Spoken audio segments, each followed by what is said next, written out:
माँ शारदे को नमन। साहित्यिक सचेतना के सभी साहित्य प्रेमियों, सनातन प्रेमियों और रचनाकारों, श्रोताओं, दर्शकों को साहित्यिक सचेतना की ओर से राय सिंह भंडारी द्वारा हार्दिक अभिनंदन। साहित्यिक सचेतना आपको सनातन धर्म के प्रचार प्रसार हेतु और उनके जुड़ी रोचक सामग्री एकत्र करने और प्रस्तुत करने हेतु कृत संकल्प है और आपको नित्य नए विषयों पर नए विधान के अनुसार जो है आपको हम सनातन धर्म के बारे में अवगत कराते रहते हैं। तो आज का निर्धारित विषय है शब्द और उसका छंद, गीत व कविता के रूप में आपके सामने प्रस्तुत हुआ।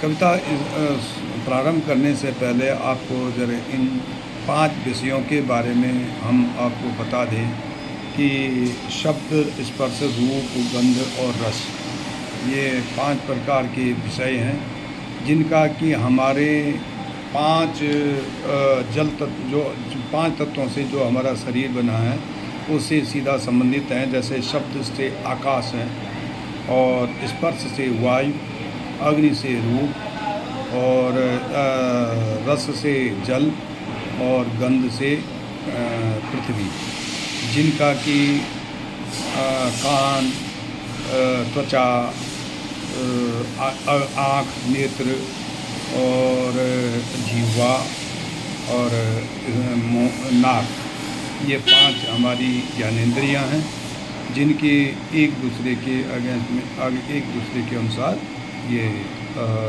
संबंधित हैं।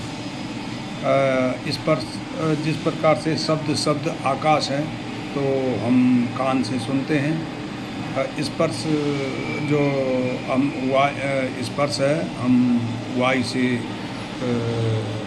वायु उसका तत्व है और त्वचा से हम उसका महसूस करते हैं। रूप है तो रूप अग्नि का द्योतक है, अग्नि तत्व से है और वो आँखों, नेत्र से देखते हैं।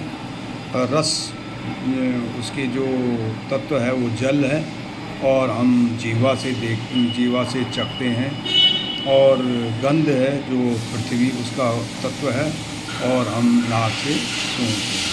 तो इस प्रकार से एक दूसरे से ये संबंधित हैं। तो हम आज का विषय हमारा शब्द है।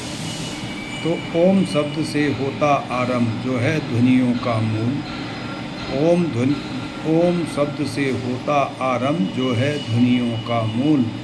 बिना शब्द के सुना है सारा जगत है निर्मूल। बिना शब्द के सारा जगत सुनसान है। आकाश तत्व से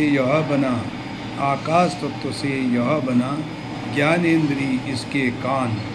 कर्मेंद्री मुँह से निकलकर गूंजे इसका गान। शब्द संगीत में है, शब्द स्वर लहरियों में, शब्द उठे जब मन में संचारित होते प्राण। शब्द माँ की ममता है। अब शब्द को अलग अलग अर्थों में देखने से पता चलता है कि शब्द माँ की ममता है, शब्द पिता का दुलार, शब्द बहन की ठिठोली है और भाई का प्यार। शब्द मित्र की राय है, शब्द अरी की ललकार, शब्द गुरु का ज्ञान है, शब्द अतिथि का सत्कार। ये सारी चीज़ें शब्द से ही शुरू होती हैं। शब्द का मूल अब जिसके पास नहीं है, शब्द बोलने के लिए नहीं है, सुनने के लिए नहीं, कि उनकी क्या पीड़ा होती है आप ज़रा इसमें देखेंगे। शब्द का मूल्य बघिर से जानो, शब्द का मूल्य बघिर से जानो, क्या होता है अर्थ। शब्द की पीड़ा मूक से पूछो, सब है उसको व्यर्थ। शब्द चोर को है घातक, उसके लिए है निरर्थक। शब्द साधक को है बाधक, शब्द साधक को है बाधक, जब हो समाधि के गर्भ। तो ऐसा नहीं है कि शब्द सबके लिए वो अच्छा है कि देश परिस्थिति काल में अलग अलग अर्थ लग जाते हैं उनके। मुँह से निकले शब्द लौट कर वापस नहीं आते, कटु शब्द ही आत्मा और मन को विदीर्ण कर जाते। मृदु शब्दों से तो अपने पराये भी अपने संग हो जाते, मान अपमान यश अपयश शब्द शब्दों में ही समाते।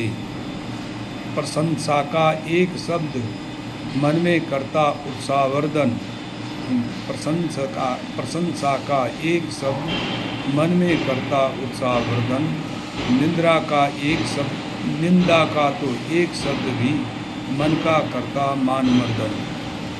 प्रेरणा का शब्द सदा करता जीवन में मार्गदर्शन, संवेदना का शब्द भी छू लेता है जब अंतर्मन। ऐसा शब्द सदा ही सुंदर जो प्रिय लगे कानों को, क्षमा शब्द को तो भर दे प्रेम में मिटा दे पैर पुरानों को। क्षमा शब्द तो भर दे प्रेम मिटा दे बैर पुरानों को। मृदु शब्दों से मिटती काई, मृदु शब्दों से मिटती काई जो लगी अपनों को, राय सिंह शब्द बोले ऐसा मिटा दे भीड़ बचनों को। तो इस प्रकार से जो अलग अलग ढंग से जो उसके रूप हैं शब्द के, उसी अनुसार उनके हमारे मन में संचारित होते हैं और बुद्धि को संदेश देते हैं, और बुद्धि उसको फिर अपना वो करके क्रियान्वित करके फिर कर्मेंद्रियों को उसके अकॉर्डिंग उनके अनुसार जो है काम करने को कहती है। तो इस प्रकार से आप आशा है कि आपने को कुछ स्पष्ट हुआ होगा। धन्यवाद। राय सिंह भंडारी।